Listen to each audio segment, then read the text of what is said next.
If you talk a lot, first questions, is a talking meditation? No, but there is masking tape.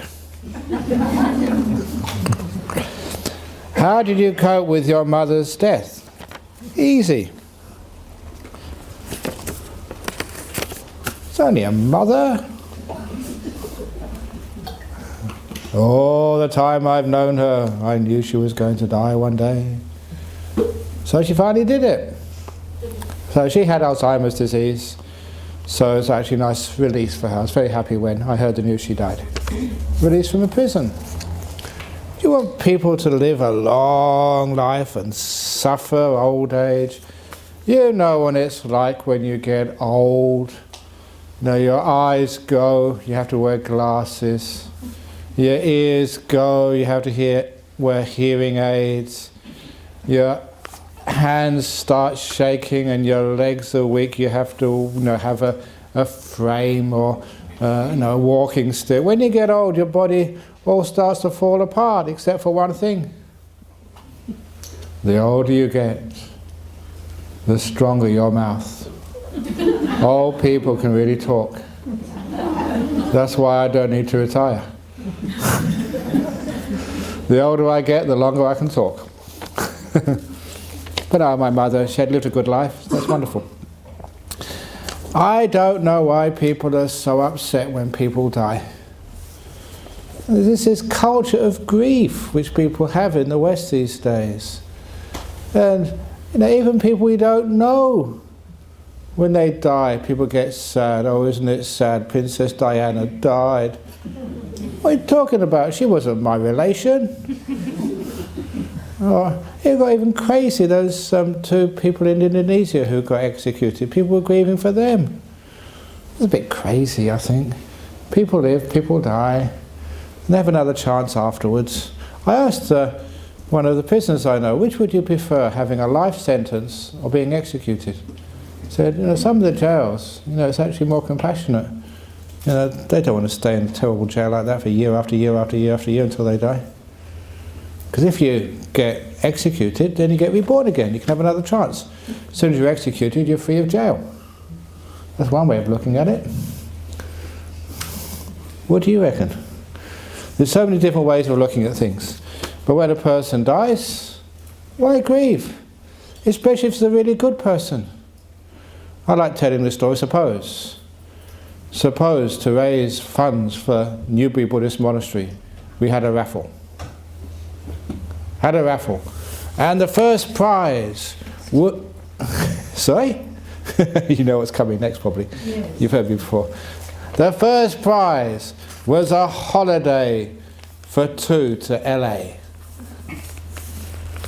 Flying, actually not Qantas, flying New Zealand Airlines. That's one of the best airlines in the world apparently. Flying Air New Zealand, first class for two. And staying in a 6-star resort in Los Angeles. And having dinner with a different movie star every evening of your choice. And having $1,000 US each for the two of you to spend anywhere you like in LA. And if you manage to win that prize, would you be happy? Would you be excited? Would you think, oh, only 2 weeks and then I go to LA first class all the way, $1,000 per day each to spend, meeting your favourite movie stars, Bruce Willis, he just looks like Ajahn Brahm. Angelina Jolie just looks like Cora.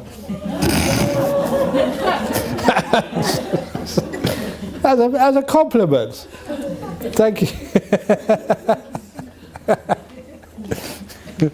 I better not go further though, I'm going to get in big trouble. Fortunately I'm leaving tomorrow so I can say whatever I like today. And wouldn't you be excited? Wouldn't you start packing a couple of days before leaving? Wouldn't the night before you're about to go on this incredible holiday, wouldn't you be sort of excited? Hardly sleep that night? you'd be excited, you'd be looking forward to it. So, what's better? Going to LA, first class on Air New Zealand, 6-star hotels, $1,000 to spend, or going to heaven? Which is better? Going to heaven is much better. So why is it when you win the lottery and they say you've only got 2 weeks to live? Why say, oh, you should say, yes, in 2 weeks I'll be going to a place better than LA. You'd be packing your bags 3 days before dying. You say, I can't wait, I'm dying tomorrow.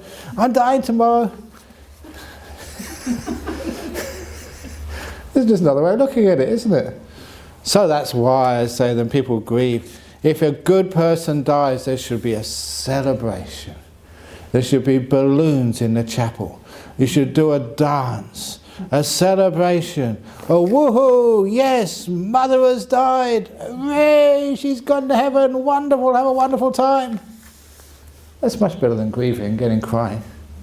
Yeah, if somebody's done bad stuff and they're going to hell or bad rebirth, then fair enough. A waste of a life. But if they lived a good life, death should be a celebration. Wonderful life, well done. Instead of all this grief business. Now, because I go over to many funerals, and people of my generation are dying, and so sometimes the music they play, I recognise that music.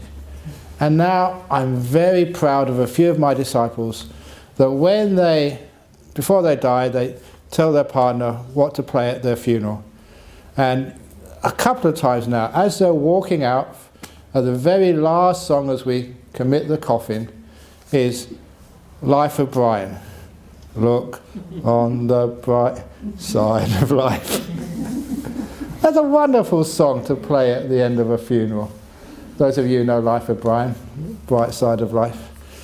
So in other words, they have a positive idea of their death, not so there's negative. Or like the TV star who died recently.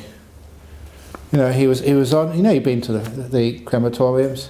He was on the little conveyor belt and they pressed the button, he went, you know, behind the curtain. So everybody clapped, so he came out the curtain again to take another call. Then he went back again, then he came. Curtain calls. I remember what I wrote about, and the funerals are just so boring. They were just about to build a new crematorium in Fremantle, one of the big crematoriums in Perth. And I actually asked them for a new design for a crematorium. I don't know what the ones you've got here are. Is it you put it on the conveyor belt, it goes behind a curtain? Or is they go down? That's terrible. Why don't you have it going up? Imagine that. Your old mother, she's in the box there, and then when the priest or the monk presses the button, it rises up into the air with all this beautiful heavenly music and dry ice and goes up through the top through a trapdoor in the ceiling. Now that is uplifting. That's like a metaphor. Your mother's going to heaven instead of just down into the ground into hell. And I thought, wouldn't that be a wonderful idea? Have crematoriums where the body goes up instead of sideways or down. But when I suggested that, one of my friends said, hang on a moment. Because that would be not truthful. Because some people, we know they're not going to go up. We've got to be honest about it. And so I had this other idea. Okay, we'll have 3 buttons.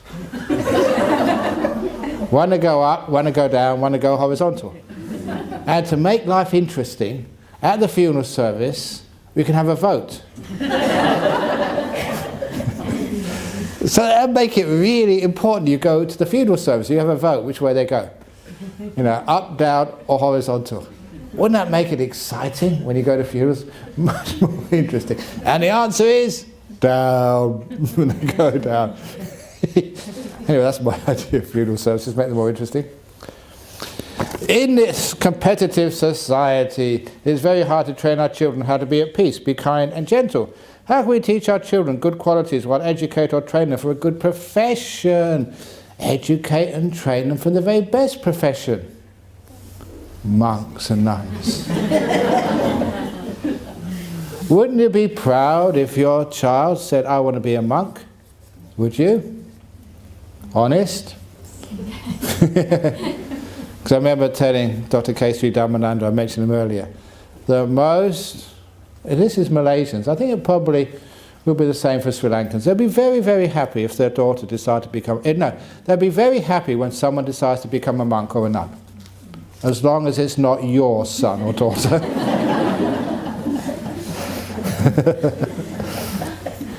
So when you're training, but even training your kids, you've seen how much meditation is done in schools these days?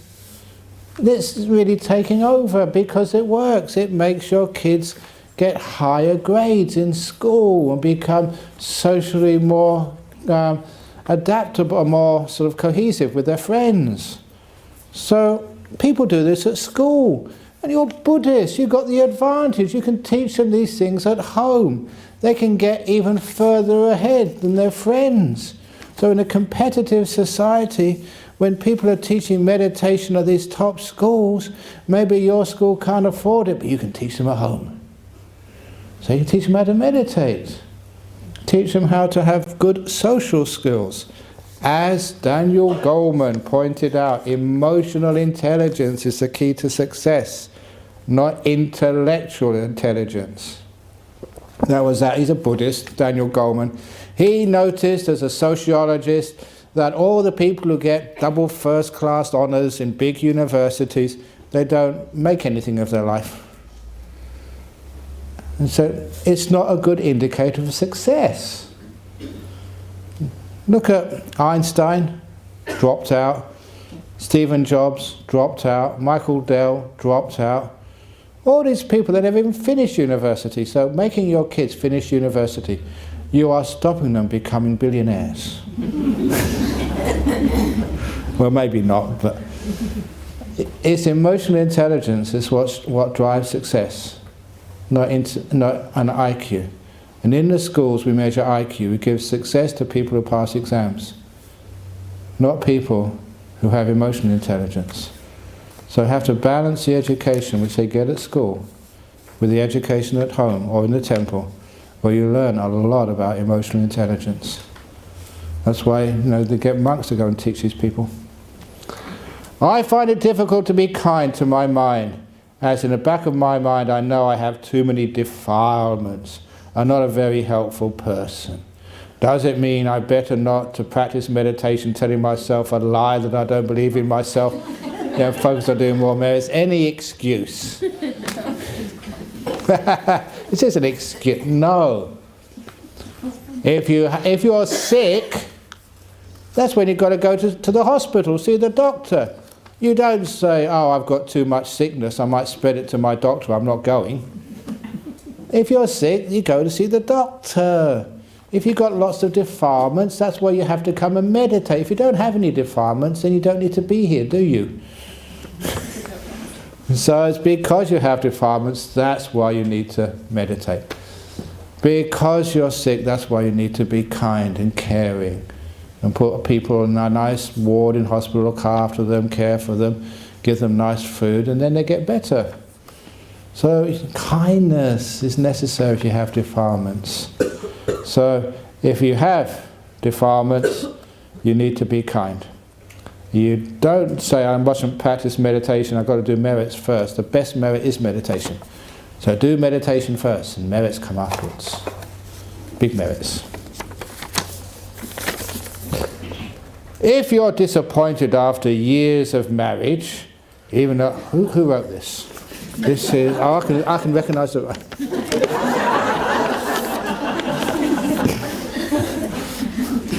If you're disappointed after years of marriage, even though after you put so much energy into that, once decided to break up and now separated, how do you handle the disappointment and pain memories? If you're already separated, you look at the past, you had many happy memories together, and you had many painful memories together. Why is it that after a separation, we always remember the bad memories. Look at the photograph. You're always taking photographs these days. I've been to many people's houses and I've seen the photographs on their walls. They have photograph of their marriage. I've never yet seen a photograph of people's divorce. Here's me at the lawyer's. Here's me at the courthouse doing the settlement. You see people when they graduate from school or university throwing their caps into the air, shouting, receiving these little pieces of paper from these people in penguin suits. And I never see any photographs of you doing exams. 11, 12 o'clock at night, finishing off the assignment. You don't have photographs of that. You have the happy memories. You have happy memories of you being on holiday, you know, over in, I don't know where you go on holiday, say in Bali, or holidays in sort of New York or London. Here's me in front of Buckingham Palace. I've never seen anyone. Here's a photograph of me going to work on a Monday morning in the traffic. Here's a photograph of me in the office toiling away. I've never yet seen a photograph on people's walls in the house of when they're sick in hospital with all the tubes inside them. Here's me having my bypass operation. You never see that. You only see photographs of happy times. That's why we have those photographs, to remind us of the happy moments, to uplift us and give us joy. But there's another photograph album which is between your ears, especially of a marriage, and now you're keeping all the unpleasant photographs. I remember the time when he was unfaithful to me. I remember the time he came home drunk and he forgot to bring home the washing. I remember the time when he shouted at me. I remember the time just when he walked out of the house. I remember the time when he gave me plastic surgery, cutting up my credit cards. I remember, that's called plastic surgery in the marriage, cut up the credit cards. You remember all the unhappy memories. I remember the time he gave me the Valentine's Day of a pack of playing cards. Why is it that we always remember the unhappy memories after a marriage? Now that is ridiculous. If you have a photograph and it doesn't come out right, or it's not a nice one, you delete it. If it's one of those old photographs, you burn it, put it in the rubbish bin, and you keep the nice photographs. So of your marriage, all the unpleasant memories, delete, delete, delete, shred, shred, shred, and keep the happy ones. You had many happy times. You had maybe children. You know, here's me with my husband and my first kid. Keep the happy memories. Because marriage isn't all bad. You have so many happy memories, but sometimes it passes its use-by date like anything else. Even milk has its use-by date.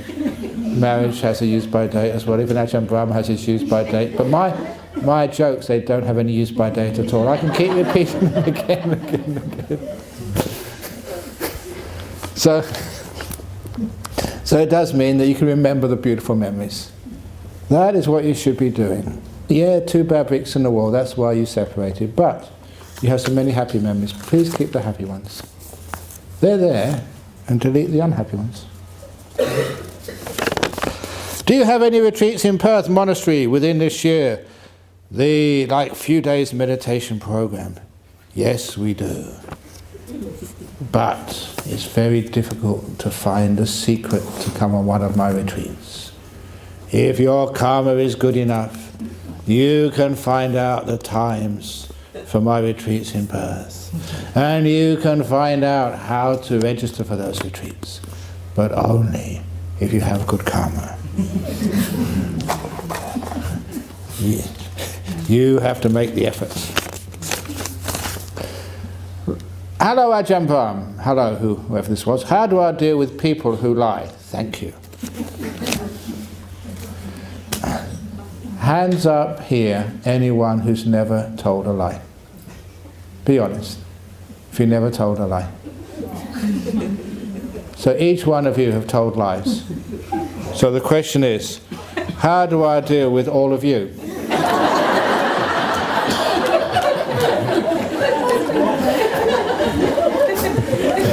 That's what I say, how do I deal with people who lie? Because they don't lie all the time. Just because a person tells a lie doesn't mean they're a liar. So, you trust them. I'd rather trust a person and be disappointed than not trust a person at all and always be afraid. So always trust a person. Give them the benefit of the doubt. And if they do tell a lie, maybe just you misunderstood them, or that they were just explaining themselves badly, or whatever. And then you don't have to worry. How can I stop feelings of resentment? Thank you. Look at it in a different way. Someone has cheated you, they've hurt you, they've done something wrong to you. Incredible, it's a wonderful opportunity for you to learn and grow. I was really resentful of mosquitoes in Thailand. I hated mosquitoes. Now, this was in the jungles, northeast Thailand, 40 years ago. Now those mosquitoes, they were born in a Buddhist country. It was 96% Buddhist or something in Thailand. They knew we couldn't kill them. And they took advantage. In Sri Lanka there's many Christians, they don't know who's a Christian, who's a Buddhist, who's a Hindu or Muslim. And so when they land on, so they don't know they're going to get swatted or not, they don't know who's a Buddhist. But in Thailand, they're all Buddhist over there, so they know it's a safe meal. Especially if they see a brown robe. Brown robe, they all know. It's been, evolution, just over the years, and they got to know brown robe, safe meal. So they took advantage of me. More than that, in that part of the world, Western monks, not just Western monks, honestly, I went to one village and I was the first Westerner, the first white man they'd ever seen, forever in their history in that village. And especially a monk as well. When I went on alms round, like you put rice in the monks' bowls? You're supposed to be looking in the bowl when you put rice in it. These people, they were looking at me. And the rice kept falling outside my bowl. I'd never seen a white man before. The dogs were very happy. They really cleaned up that day. They were just all the dropped rice. So, this was the first time ever that those mosquitoes had Western food. Whenever you start off a new cuisine, it's always popular, it's fashionable. So I'm really sure those mosquitoes told all their friends, hey guys, Western food in this monastery. We got eaten to bits by those mosquitoes. And then he went to see Ajahn Chah. Can you get some mosquito repellent? We didn't have it, and we're really poor monasteries in those days. Mosquito repellent, no. Mosquito screens, no. Mosquito anything, no. He said, they're killing us. He said, they're not killing you. He said, from this day on, I want you to call those Ajahn Mosquito. Ajahn means teacher. They're going to teach you something, and you've got to learn from them. So I had to change resentment to respect, to learn so much from Ajahn Mosquito.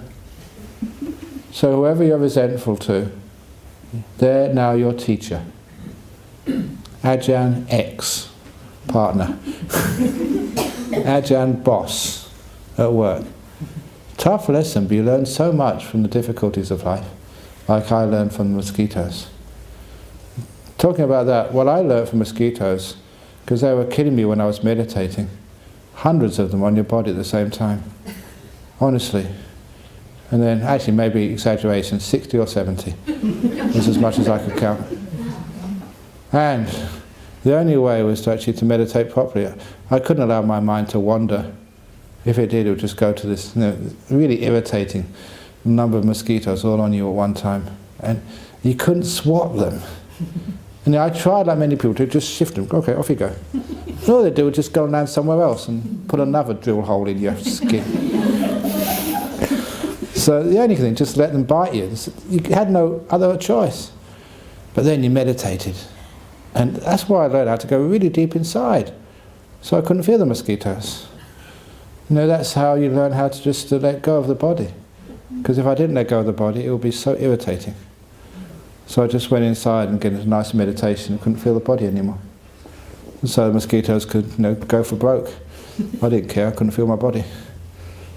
I mean, the interesting thing afterwards, I thought this was one of the powers of samadhi, because when I came out afterwards, you know, I didn't have so many bites. You know, you have these little bumps, little welts on your skin where the mosquito bites if you're a Westerner.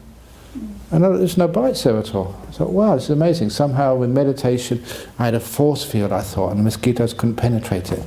That's what I thought. But many, many years later, I found out the reason why was that the mosquitoes, they're attracted to the carbon dioxide which comes out of your pores. That's actually what they come towards. And the more you worry, the higher your metabolism, more carbon dioxide, the more they know you're there. And because I was getting so quiet and still in meditation, my metabolism was going way down, hardly breathing, hardly any carbon dioxide coming out. Because I was in meditation, I was becoming invisible to the mozzies. And that's why if there's any mozzies, if you get really irritated, you're actually telling them where you are. If you really relax and be peaceful, they can't find you. So that's one of the reasons. There wasn't anything psychic at all, it was just quite natural. My metabolism had gone down, they couldn't find me, so they went to bite the other monks. Okay, so they became ajahns. So feelings of resentment, whatever it is, that's a great teaching for you. So look at it in another way. I am 35 years on from 3.5 years on. I think people said I didn't need to do this one. They said I could pass this one question down. Is it possible to have more compassion for another than we've developed for ourselves? Of course it is, and it's wrong. What did the Buddha say? To have, may all beings be happy and well. Aren't you one of those beings? Don't you count as well? So may all beings be happy, which means includes you. You know that in a marriage, there's usually one partner is Hinayana, one partner is Mahayana. You know what I mean? Hinayana, you know, is the idea, Mahayana gave this idea, when you're just in it for your own enlightenment, just selfish, it's in it for me. So the Hinayana partner in a marriage, one is all about me, and what you can get out of that marriage. And the Mahayana is one who sacrifices everything for all other beings. So in a marriage, that's a man or the woman, they sacrifice everything for their partner. So that's what usually happens in a marriage, one selfish and one sacrifice. Both are wrong. There's nothing to do with Buddhism, Hinayana and Mahayana. Instead, in a marriage, there's the third option. And that's when I look at the marriage, at the bride first of all, just after they exchange the rings. And I say to her, from this day on, you're a married woman. You must not think of yourself. And she smiles and says, yes. And I look at the guy, the groom, I say the same thing to him. And sometimes Sri Lankans, all the same. I look at him and say, from this day on, you're a married man. You must not think of yourself either. And the man always hesitates. He does. He thinks about it. But he eventually comes round and says yes. The guys. Anyway, then still looking at the groom, the man said, yeah, from this day on you mustn't think of yourself. And also from this day on you're a married man. You must not think of her, your wife. And then I look at the girl and say the same to her. You're a married woman now. You must not think of him from this day on, your husband. And they get really confused. And they wonder, who the heck is this stupid monk? And then I give them the punchline. This is not funny, this is actually very profound. From this day on you mustn't think of yourself. From this day on you must not think of your partner. From this day on you must only think of us. The relationship is about us. If you sacrifice for the other person, that's not a marriage. If you're just thinking of yourself, that's not a marriage, that's selfishness. The trick of a marriage is us. We don't think about me, I don't think about you, I only think about us. That's the trick of a marriage. That's the trick about anything. The Sangha is about us. About the BS3, it's not about me, it's not about Jag, it's about us. And when you know it's all about us, then if there's any problem, whose problem is it? Our problem, yeah. It's not your husband's problem. It's not her problem. Oh God, if Ajahn Brahm, if you only knew what it was like. It's not your own problem, it's our problem. You fix it up together. So, the budget, whose problem is it? Yeah, it's our problem. You guys voted these people in. So you should have same compassion for yourself as others, but even that doesn't really work. You have compassion for us. Ajahn Brahm, can you explain what is the best way to transfer merits to your loved one? The best way is to have merits first. And sometimes people transfer merits, they haven't got any. They come to the BSV or NBM, they don't give any donations, they eat all the food, they leave a mess, they never clean up afterwards, they never keep any precepts except, for 1 hour. You know the 13 precepts which they keep in Sri Lanka these days? You've heard of 13 precepts? It's on Poya days. You haven't heard the 13 precepts on Poya days. They keep 8 precepts in the morning and 5 in the afternoon. That's called the 13 precepts. That's cheating. The 8 precepts, the biggest one of the 8 precepts is not eating in the afternoon. So they only keep that in the morning, and in the afternoon they go back to 5. That's called the 13 precepts. Forget about the Sri Lankans, the Thais are just as bad. Honest.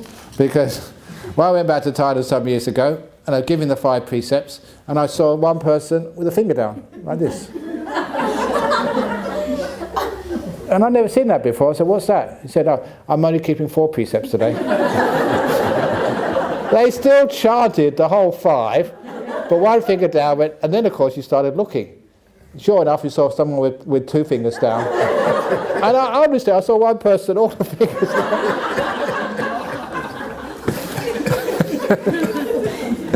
They'll do all the chanting, Padati Pada, Adina Dana, the whole chant, but all the fingers down, that meant no precepts. Crazy sort of people think that. So before you transfer merits, make merits first of all. That's the best way. And then it's going to be transferred automatically. If your grandma up in heaven or wherever she was, realised what you were doing, she'd be so happy. My little daughter, she hasn't forgot the tradition, and she's been keeping her precepts on Poya days. My son, really good man, I'm so proud of him. He doesn't drink alcohol. He just looks after the temples. He's generous to them. They'll be so proud of you. That is a way to transfer merits. I heard reminiscing over good karma is good, and vice versa is true. But sometimes the guilt over past bad karma can be overwhelming, and you keep thinking about it over and over and over and over. Please help on how to manage this to stop accumulating more bad karma over reminiscing. First of all, just don't do bad karma in the first place. What do you do bad karma for? So don't do bad karma in the first place. And if you do bad karma, acknowledge it and tell someone about it. You can tell me or tell the Venerable here all the bad karma you've done. And we'll put it in the newsletter.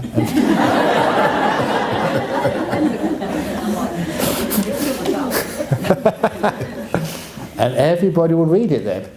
People love those sorts of stories. And so your newsletter will be, people actually read it for a change. It'll be very thick too. No.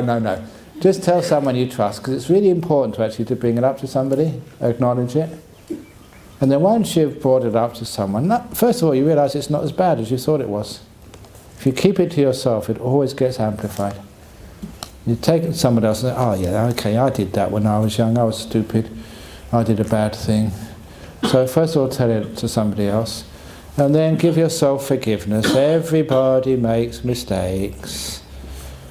And then learn from it, which is the most important. Yeah, you've done a bad karma.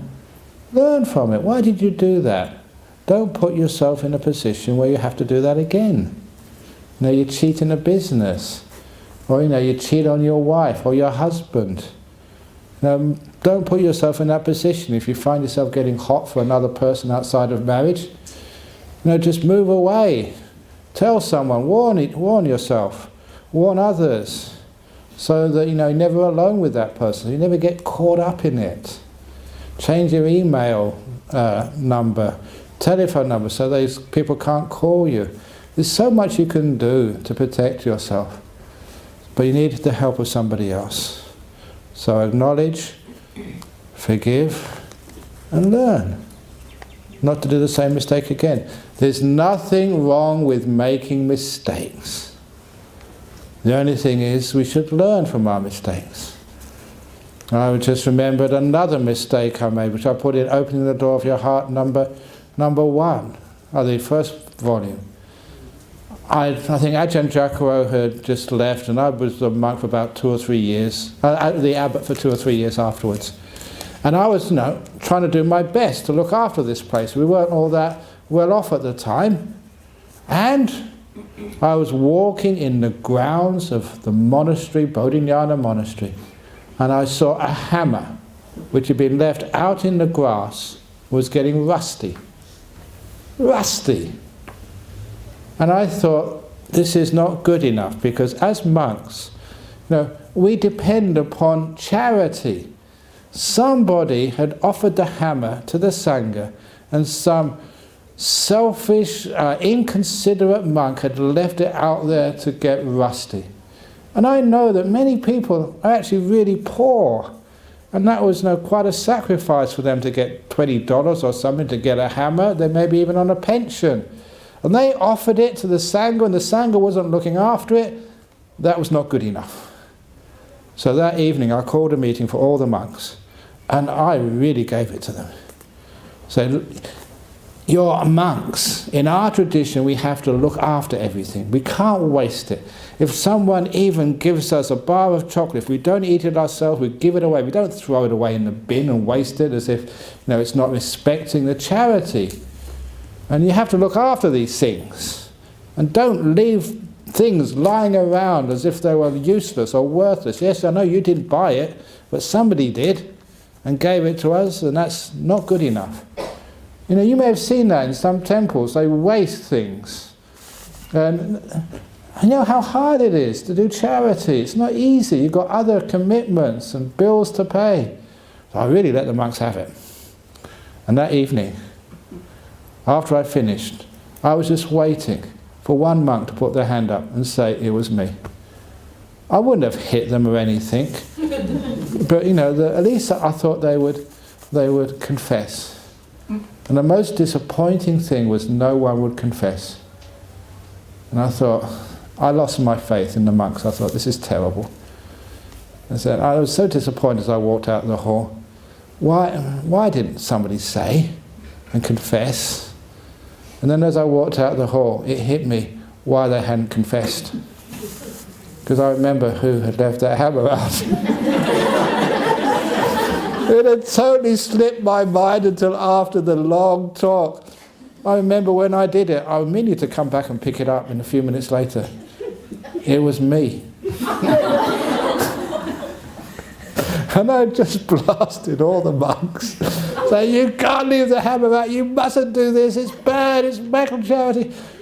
So I turned around, went and hooked, monks, could you please sit down for a moment? It was me. It was really embarrassing, but at least I had the guts to admit it. Sometimes these things, they just slip your mind. I don't know how I could for hours, forget that I was the one who left it out there. Really embarrassing, but these things happen. So we all make mistakes, so we laugh at it, learn about it. We're human beings. So there we go. So, always remember the good stuff. And you do make mistakes. Acknowledge it, forgive it. Yeah, I do reminisce about that mistake. I tell everybody about it. We laugh together. That's the best way. Ajahn Brahm, how can I deal with disappointment over broken promises? Even though I don't want to be given promises and try and live without expectations, people sometimes give promises.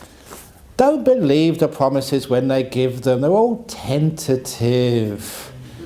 You know, maybe the future's uncertain. No one can keep promises. That's when people actually ask me, are you coming here again next year? I can't promise. But all I'll say is if the conditions are right, I'll be back. Or I'll think about it. I remember my first thought.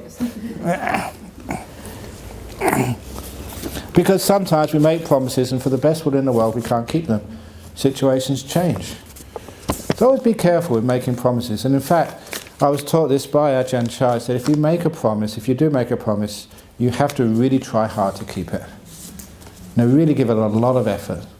So if I'm not on time, I really try hard to be on time for appointments. And if I'm not on time, I'll usually ring up somebody and say, look, I'm terribly sorry, the plane was delayed, something happened, somebody died or something, and then at least have the respect not to leave somebody waiting or wondering where you are.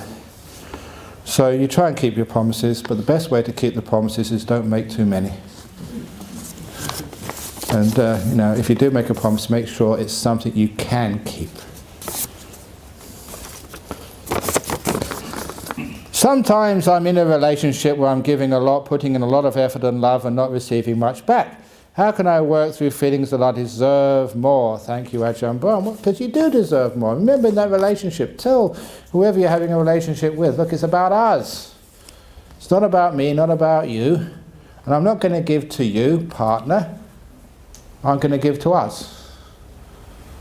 And that changes the whole dynamics of the relationship. So you don't give to your partner, you give to the relationship. Having to lose someone you love and having to live with the ones you don't love. This is a great one. He's both sad. How could you give me an answer to be calm, kind and peaceful in a situation like this? The greatest act of love is to let someone go. If you really love somebody, you're not sad when they go. You let them go. Darling, go with my blessing. I've told these stories before, but this was just really moving for me. And I remember this, Jenny and Steve. Just maybe 25 years ago now. And Jenny still comes to the temple. And she's got her little thing of sailing on the Lewin, one of these big boats goes up and down. These old three-master ships, just the replicas sailing up and down the west coast of Australia. But she married this American guy, Steve, and they had a whitewater rafting business. These couple having the time of their lives, making money out of going to some of the most beautiful parts of the world and taking people on whitewater rafting. They were just such a lucky couple having a wonderful life until he got cancer. He's only in his late 30s. And of course, I came along to do some counselling, looking at them and teaching them, and he was getting worse and worse, and then he came to the end of his life and something was happening. He wasn't dying. And I went to see them once, and he should have been dead a couple of days ago.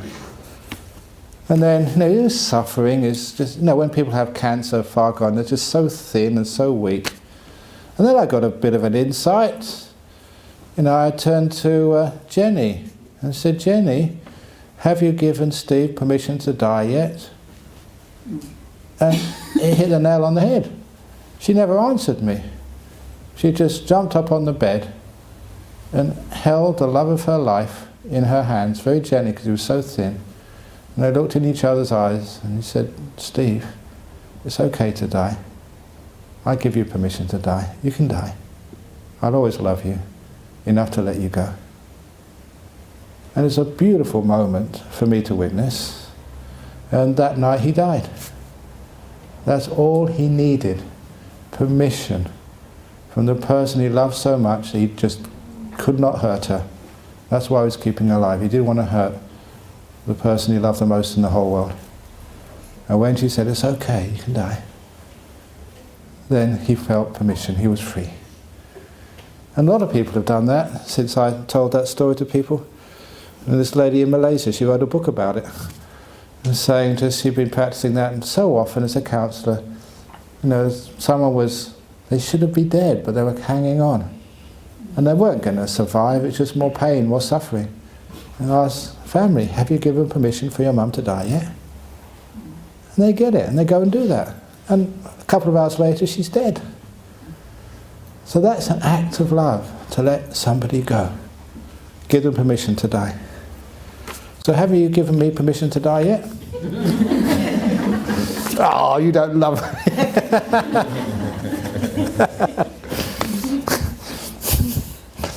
So that's losing someone you love. That's a wonderful experience. You don't lose them. You've loved them. You've gained them. Is that a loss? Having known such a person and having loved them and shared their love together, and there's a great memories, that's a gain. That's not a loss. And how do you,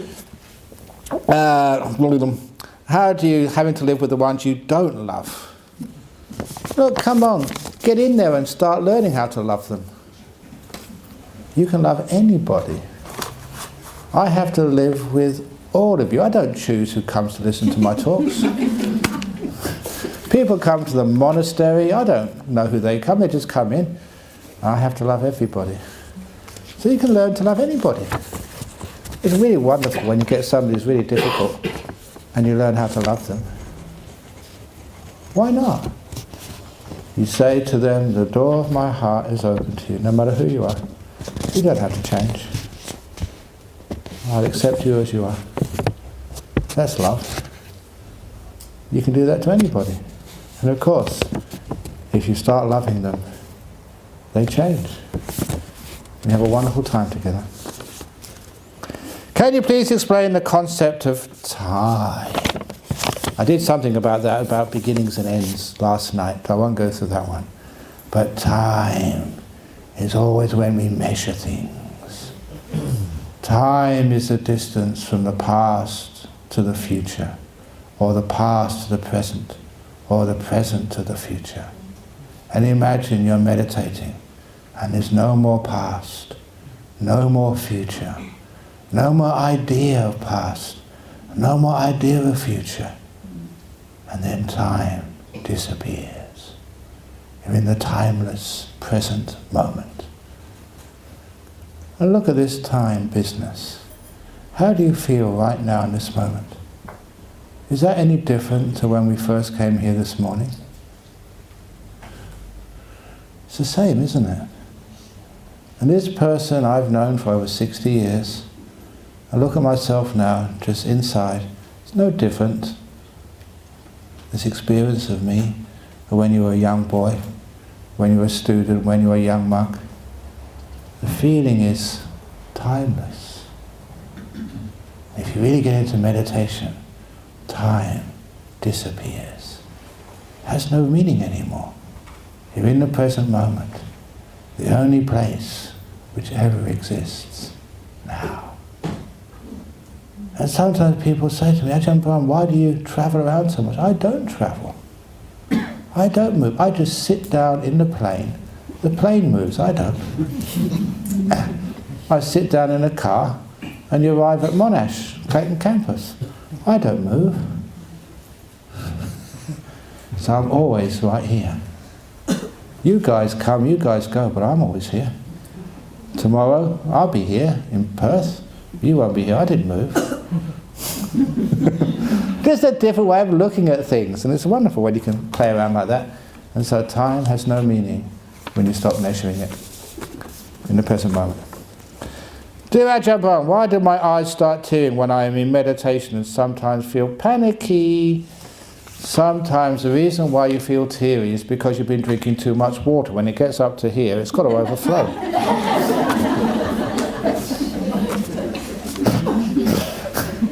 obvious, it's physics. Okay. Sometimes there's many reasons for crying. Sometimes there's emotional blockages. When you come to do some meditation, they get released. There was this guy over in Perth.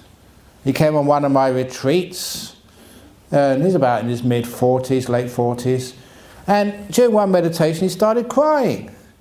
And he came and said, "What's going on?" Ajahn Brahm, I started crying. And then my first question was to him, he said, "When was the last time you cried before this?" And he was silent. And he said, "About 40 years ago, when I was about 8 or 9, I started crying. And my dad said, 'Australian boys don't cry.' And I haven't cried since." And I told him, "You, sir, have got a lot of crying to catch up with." And he did that. Because he was letting go, relaxing, he felt safe in this type of meditation. He cried and cried and cried just for the next 6 days. And after that 6 days, I said, "How do you feel?" He said, "Terrific, I feel so free and so relaxed, emotionally healed." And he'd been one of these Australian guys when you were suppressing your emotions. You weren't allowed to cry. Guys, Australian guys from the bush, they don't cry. So he did that, and it's wonderful that he did. A great release of a lot of sadness, a lot of disappointment, just needed to come out, that's all. So that's one reason. Some reason is because you just got so much happiness. Some reason is because of one of my bad jokes. Oh, that really makes me cry. But, if it happens, a lot of the time it's joy. So let it come.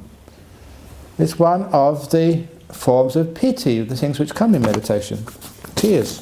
So let it happen.